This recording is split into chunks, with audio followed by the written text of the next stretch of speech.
Assalamualaikum warahmatullahi wabarakatuh. Nama saya Hafsah, guru SMKN Negeri 2 Langsa dengan mapel bahasa Inggris. Di sini saya akan melakukan praktek mengajar dengan nomor peserta ya 2015 0263 1250 dengan NIM 9233 412372. Oke, terima kasih.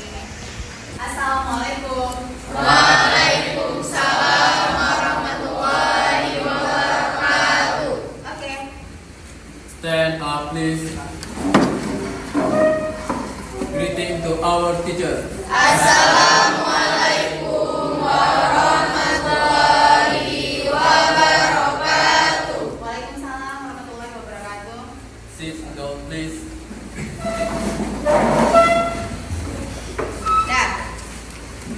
Okay, friends, praying begin. A'udzubillahi minasyaitonirrajim. Bismillahirrahmanirrahim.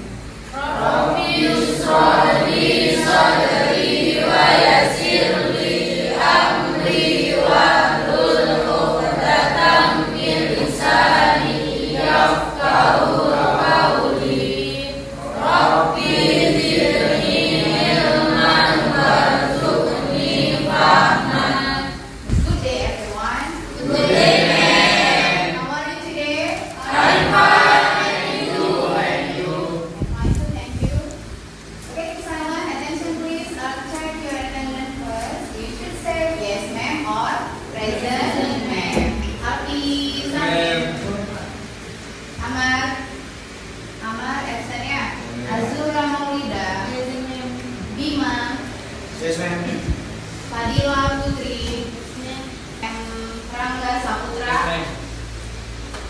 Naisila Asita, Melisa, Nadira, Nur Feti, Nova Anggraini. Sudah pernah kita sepakati bersama, ya kan? Jadi jangan sampai udah kita sepakati, tapi kalian sendiri yang melanggarnya, kan begitu. Jadi di sini yang sudah disepakati bersama ada 7 poin. Ya. Yang pertama, tepat waktu pada saat kalian masuk dan juga keluar kelas. Nah, ini kalau ibu pantau sejauh ini kalian konsisten ya, tepat waktu masuk dan keluar kelas. Kemudian yang kedua, berdoa sebelum dan sesudah belajar. Apakah tadi sebelum belajar ada kita berdoa? Ada. Kesepakatan kelas. Kemudian yang ketiga, dilarang membawa HP saat belajar. Apakah hari ini ada yang membawa handphone? Kemudian menyimak penjelasan guru ini wajib ya. Bagaimana kalian bisa memahami penjelasan materi pada hari ini kalau kalian tidak menyimak penjelasan daripada guru. Kemudian the last one yang menjaga kebersihan kelas. Nah, pada hari ini alhamdulillah kelas sudah bersih. Kenapa disepakati menjaga kebersihan kelas? Karena tidak akan nyaman mengikuti pembelajaran apabila kelas kita itu berantakan. Nah, itu tadi ya. Nah, before we start our lesson today, sebelum kita mulai pembelajaran pada hari ini, I wanna flashback about our last meeting. Ibu mau flashback sedikit tentang pembelajaran kita yang telah lalu ya. Nah, coba, who still remember? Siapa yang masih ingat what is explanation text means? Hand is up, Putri. Teks representasi itu teks penjelasan atau alasan mengapa suatu terjadi. Oke, lebih tepatnya explanation text itu adalah teks Penjelasan. penjelasan.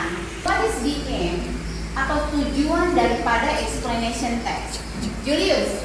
Memberitahu kepada pembaca mengenai bagaimana situasi Iya, bagaimana?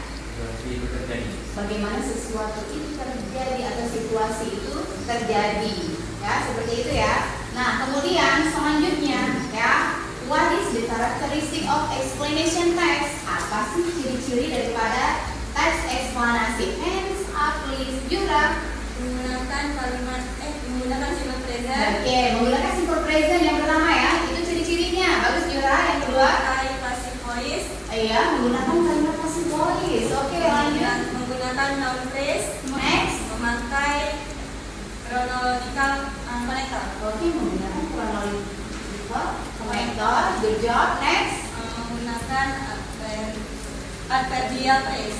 Oke, menggunakan adverbial phrase. Nah, itu adalah ciri-ciri atau karakteristik daripada explanation text. Good job.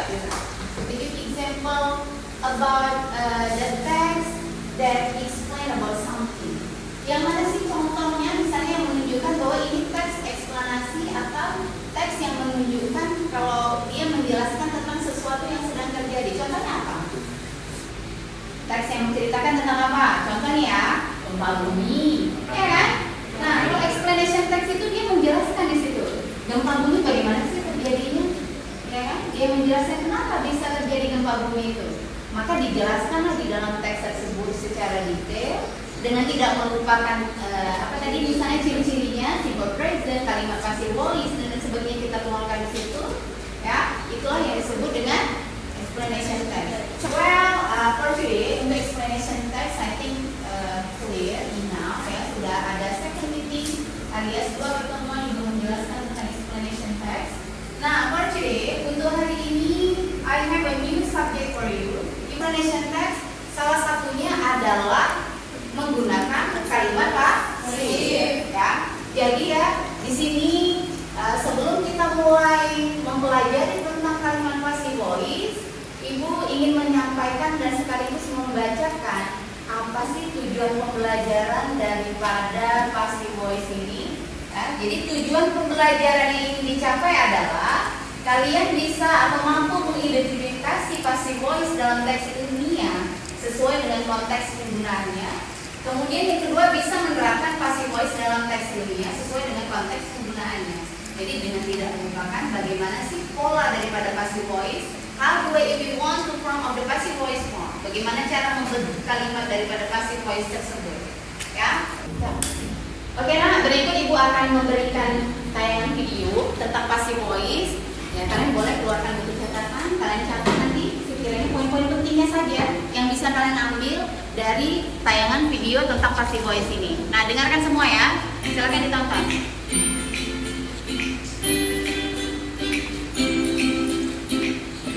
Hi everyone, welcome back to Englishpedia. Jika video ini bermanfaat buat sahabat sekalian, jangan lupa klik tombol subscribe dan nantikan update terbaru dari Englishpedia. Hi Mr. John. Hi Tom. Where is your car? I don't see it anywhere. It was brought to the garage and it is being repaired now. Oh really? How came? It was broken yesterday, so it was towed to the garage. Nah, sekarang kita sudah memahami pengertian dan juga fungsi dari kalimat passive. Secara umum, passive voice dibentuk dari auxiliary verb plus past participle. Berikut ini adalah susunannya. Auxiliary verb, past participle atau verb 3 plus by object. Berikut ini adalah detail yang harus Anda pahami. Yang pertama adalah auxiliary verb. Auxiliary verb adalah kata kerja bantu. Dalam passive voice, kata kerja bantu yang digunakan adalah is, am, are, was, were, dan did. Masing-masing auxiliary verb digunakan tergantung dari subjek dan dari sistem. Kemudian contoh yang kedua, the room is being cleaned right now. Ini adalah contoh kalimat pasif dalam bentuk present continuous tense. Contoh yang ketiga, the book was edited by Brandon Sprout. Ini adalah contoh kalimat pasif dalam bentuk simple past. Dan yang terakhir adalah the store will be closed. Kalimat ini adalah contoh kalimat pasif dalam bentuk future tense. And that's all for today's video. I hope you can learn it and enjoy it. I'll see you on the next video. Thank you for watching. Oke, tadi sudah melihat tayangan tentang passive voice ya. Coba siapa yang tahu hands up alias hands up ya. Kira-kira kalimat pasif itu kalimat yang bagaimana sih? Kalau menurut tayangan video tadi. Nah, bagaimana kalimat pasif itu sebenarnya? Kalimat pasif adalah kalimat yang subjek tidak menggunakan melainkan menerima aksi dari tindakan. Dia tidak melakukan tindakan, tapi melakukan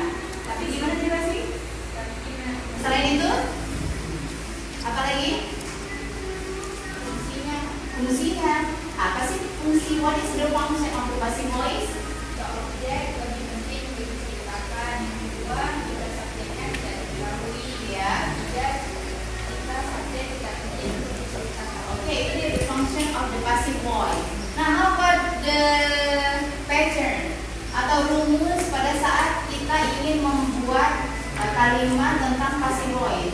Ya, ada 8 yang dijelaskan di dalam bentuk rumus daripada passive voice. Berikutnya, Ibu akan membagikan kalian ke dalam grup, ya. Yang mana grup ini Ibu yang bagi orang-orangnya, ya. Nanti begitu Ibu panggil sekalian Ibu bagikan LKPD-nya, ya. Yang Ibu panggil namanya pertama maju ke depan, ya. Ambil LKPD dengan identitas grupnya. Putri, kemudian ada Nadira, Rizky Fitra, dan juga Intan. 1, 2, 3, 4. Oke, first group. Sekarang Putri pasang identitas grupnya. The second group we have Zura, Maisila, Alfi, dan juga Nurfeti. Panggil Zura. Dibagikan LKPD ke teman-teman yang ada di dalam grupnya. Fadil, Najwa, dan juga Fahri. Panggil Fahri. Dipasang nanti ya. Kasih ganjil karena tidak ada ya. Oke. Oke Pak, tadi LKPD sudah Ibu bagikan. Nah, yang first job buat nama dulu masing-masing. Walaupun ini adalah diskusi kelompok, tetapi tetap saja pada saat kalian membuat kalimat, mengubah kalimat lebih tepatnya dari kalimat aktif menjadi pasif, kerjanya mandiri alias individual. Ya, nah sudah buat nama. Nah, kalau sudah perhatikan ke depan. Jadi di sini sebelum masuk ke dalam latihan soal, di sini sudah dia berikan contoh ya. Ini kalimat aktif, ini kalimat pasif. Yang pertama adalah, jadi sudah jelas dia memberikan contoh, tidak ada alasan lagi kalian masih bingung karena sudah cukup detail dia memberikan example bagaimana change active voice into the passive voice. Next, perhatikan kembali LKPD, tapi ingat dulu ya yang ada di depan ini. Ini sama seperti yang ada di LKPD kalian. Yang pertama di sini kalimat aktifnya adalah I write the letter. Ini bentuk tenses apa nak? Di sini ada bentuk simple present. Berarti ini kalian lihat rumusnya bentuk simple presentnya bagaimana?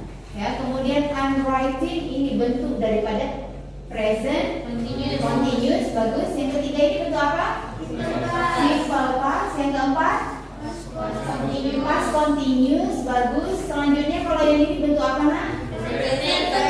Kalimat perfect ya. Kalau yang ini past perfect. Kalau yang ini will berarti dia kalimat future. Ada lagi 3 di bawahnya. 2 kalau saya 3. Nah di sini ada going to ya. Berarti di sini kalian tambahkan apa itu kalau sudah pakai going to? Iya, going to be. Lanjut lagi I must. Berarti modalnya di sini ada must. Tinggal tambahkan be saja, must be. Kemudian ada should. Berarti tinggal tambahkan be. Oke, nah silakan dikerjakan. Keep silent please.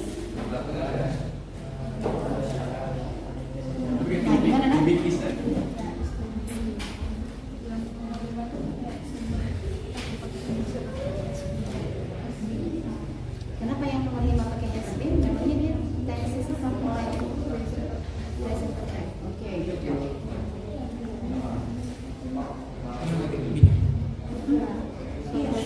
Would have been. Kalau sudah ada have, kita pakai been, bukan be ya, kecuali will be, should.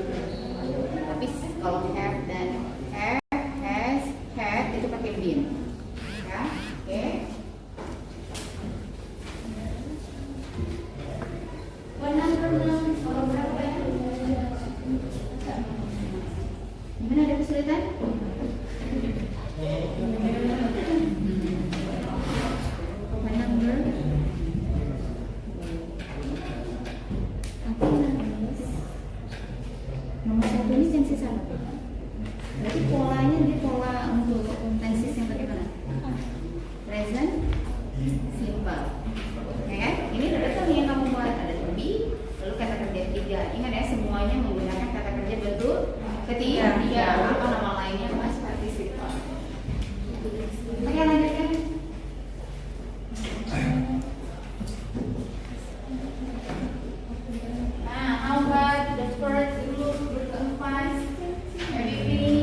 discuss each other of view ya. Nah, kalau still confused about what is the pattern of the passive voice, jadi everything is depend on the tenses, right? Tergantung tensesnya apa dulu. Nah, bagaimana nih? Group 5, have you finished? Siap kan? Siap. Siap ya depan nih, oh berarti udah mampu lah ya? Udah bisa ya? Nah, nomor 1 itu berarti passive voice dalam bentuk apa? Simple present ya. Kalau nomor 5, ayo. Present perfect ya. Kenapa ada yang pakai be, ada yang pakai been? Kalau yang pakai been itu kalau dia pakai auxiliary apa? Have, has, dan had. Tapi kalau will pakai be, will be, going to be, ya kan? Nah itu tadi. Oke, good job. Bagus. Lanjutkan sedikit lagi. Nah, how about the first group alias group 1, Uti, Rizky Fitra, Intan, and also Nadira. Have you finished? Masih ada number 6? Number 10. Uti kayaknya udah siap ya. Kalian discuss together tadi kan? Ya, diskusi sama-sama ya. Uti nomor 10 ini apa sih Uti? Oh ada should have been. Should ini apa Uti? Ya seharusnya ya. Tapi dia tergolong ke dalam apa? Uti? Apakah dia to be?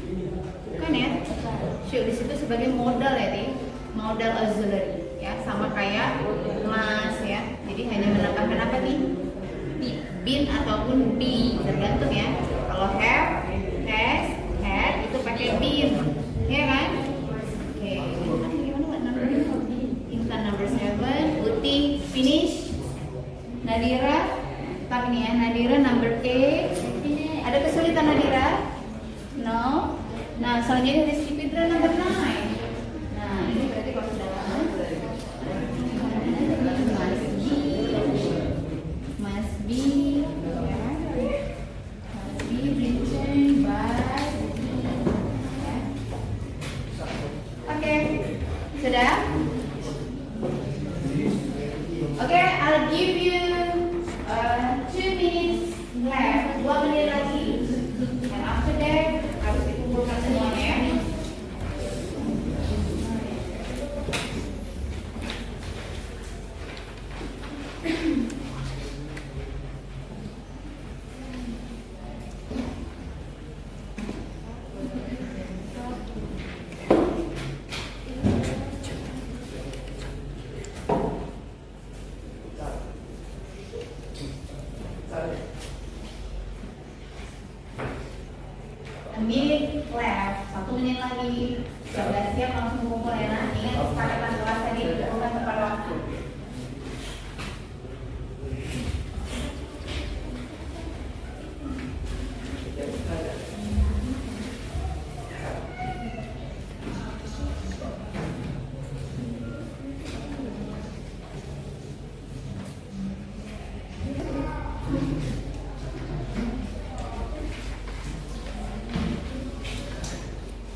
Julius Budiman.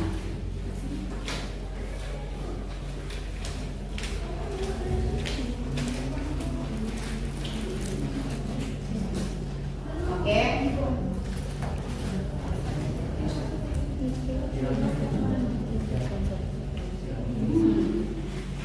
Ini kalau ibu perhatikan ya rata-rata hampir 100% ya, sudah menjawab dengan benar ya. Oke, any question? Ada pertanyaan? No question? Oke, good job. Tadi kalian sudah paham bagaimana sih pola daripada passive voice. Nah, berikutnya ada ini passive voice in explanation text. Ada 3 paragraf. Apakah di paragraf pertama ini ada passive voice? Coba identify dulu. In the summer, the amount of daylight that we get is more than we get in winter. This is not because as many people think we are closer to the sun, but because of the tilt of the earth. Ingat ya, kalau yang namanya you must be remember, yang namanya form daripada passive voice itu, bentuk daripada passive voice harus ada subjek, harus ada auxiliary ataupun to be di dalam kalimat itu, lalu diikuti dengan kata kerja bentuk ketiga. Nah, coba identify one by one. Ada is di sini. We get is more. Apakah ini passive voice? Are you sure? Subjeknya we, harusnya to be kan? Atau auxiliary. Ini isnya di sini. Kemudian harus diikuti kata kerja ketiga. Nggak ada di sini kalimat yang menunjukkan ini kata kerja ketiga. Berarti automatically ini passive voice atau bukan? Jawabannya bukan. Lihat yang kedua. Jadi di sini ada second line, baris kedua. This is, ada is not because there's many people. Apakah ini adalah passive voice? Jangan ragu-ragu sih. Iya atau bukan? Bukan. Jawabannya adalah bukan. The earth atau bumi ada sebagai subjek, ada to be, lalu harusnya kata kerja ketiga. Apakah di sini ada kata kerja bentuk ketiga? Actually bukan, closer bukan. Berarti eliminasi juga kalimat ini, dia bukan kata kerja bentuk ketiga. Yuk lihat lagi. It is in summer, ada to be is. Apakah ini passive voice? Bukan. Apakah ini passive voice? Bukan. Iya. Yang bilang iya, tunjuk tangan. Yes, passive voice. Hands up please. Only 1, 2, 3, 4, 5, 6, 7, 8, 9, 10. Oke. Yang bilang ini bukan passive voice, hands up alias hands up. No one. Berarti nggak tunjuk tangan jadinya apa ya? Dan berarti kan.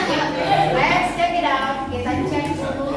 You sebagai subjek, would be sebagai modal auxiliary, pakai be, for given, kata kerja ketiga given. Berarti yang ini adalah bentuk daripada kalimat passive voice.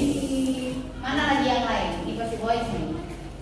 Selanjutnya ada di sini, or thinking that this cannot be true after looking out of your window on a cold and frosty morning. Passive voice kah ini?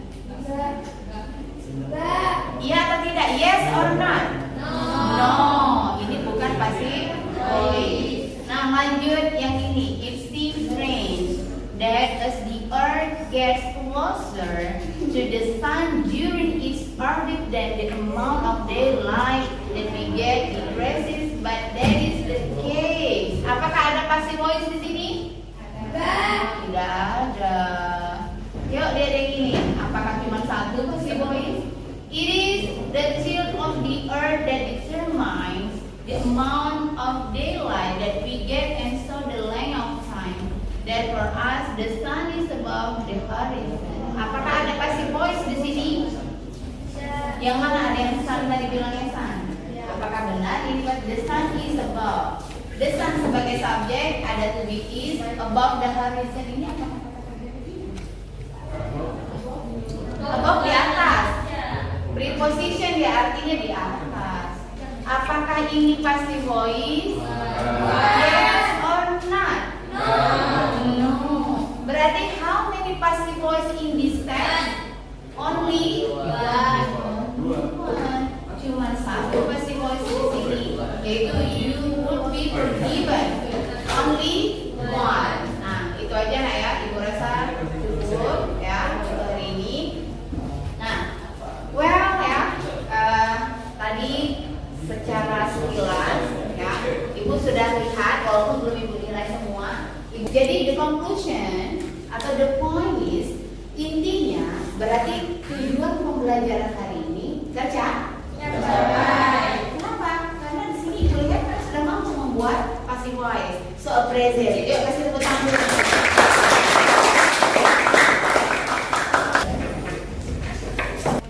Oke, untuk tujuan pembelajaran hari ini sudah tercapai. And for the next meeting kita tidak lagi membahas tentang passive voice ya, tetapi kita refleksi dulu sebelum kita closing pembelajaran. Apa yang kita dapat untuk pembelajaran hari ini? Nah, apa itu passive voice tadi? Pasif ya. Bagaimana cara kalian ingin merubah saat kalian ingin merubah kalimat aktif menjadi pasif? Dengan SVO-nya tentukan dulu yang pertama mana subjek, mana verb, mana objek. Kemudian bagaimana Nak? Ubah subjek kalimat aktif menjadi objek kalimat pasif. Oke, good job. Jadi pastikan dulu subjek di kalimat aktif menjadi objek di kalimat pasif. Sementara kebalikannya juga begitu, objek di kalimat aktif menjadi subjek di kalimat pasif. Sesudah itu kata kerja keberapa yang kita gunakan? Oke, kita menggunakan kata kerja ketiga atau past participle. Selanjutnya apa lagi Nak? Oh iya, sebelumnya harus menentukan dulu to be-nya atau auxiliary. Nah, penentuan to be atau auxiliary itu tergantung apa? Tergantung subjeknya. Betul? Selain itu, tergantung apa lagi Nak? Tergantung tensisnya lah. Tadi ada berapa tensis tadi? Present simple, ya kan? Past continuous. Kalau tadi present simple berarti pakai to be, is, am, are. Kalau dia past simple berarti kita harus menggunakan was dan were. Kalau dia kalimat perfect kita harus pakai have dan has. Kalau future kita menggunakan will ataupun shall. Will, shall itu masih ke dalam auxiliary atau kata kerja bantu. Oke, cukup. Nah, sudah? Silakan ditutup kelasnya dengan berdoa.